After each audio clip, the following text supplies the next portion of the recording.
هل هذا التقسيم صحيح؟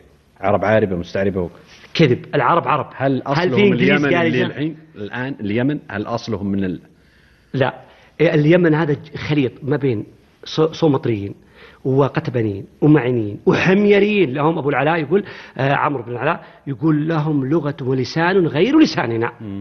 أبجدياتهم من خط المسند. ترى كلمة مسند يقول يا أخي شوف خط اسمه مسند. مسند احنا مسمينه مسند قريب. يعني ما سد مأرب اللي كان في هذا وانتقلوا الجزيرة العربية وكسرنا وانفجروا وهجينا احنا العرب من سد مأرب. ايش القرآن هذا يا شيخ؟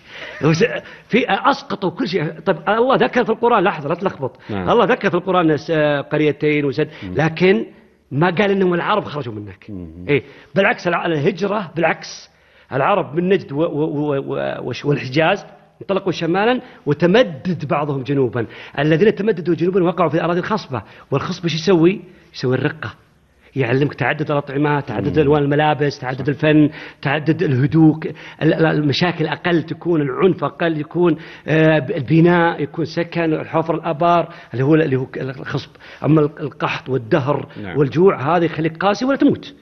فاليمن الجنوبي بعدين امتدينا لو وصلناهم لقينا قدامنا الأمم هذه وخليط من العرب. ثم جوهم الأحباش، طبعا هم رايح جاي الأمم.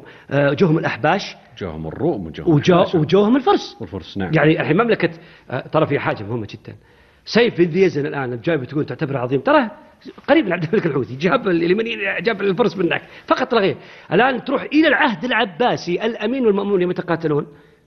منو كان قائد الأمين؟ عيسى بن مهان قائد الأبناء. شو تقول الأبناء؟ فأتى جيش الأبناء، دولة أموية والعباسية. وش جيش الأبناء؟ الأبناء هم بقايا الفرس الذين تزوجوا يمنيات وأنتجوا أولاد فيسمون أبناء، ما يدرسون فيهم. فهل قدر هذا الخليط هذا من الأمم من ضمنها عربي؟ طبعا احنا بفتوحاتنا الإسلامية طبعا عرفنا العراق والشام وكله يعني ومصر وكذا، فحتى شمال أفريقيا يعني. فهم من ضمن هذه الأمم التي تعرفت.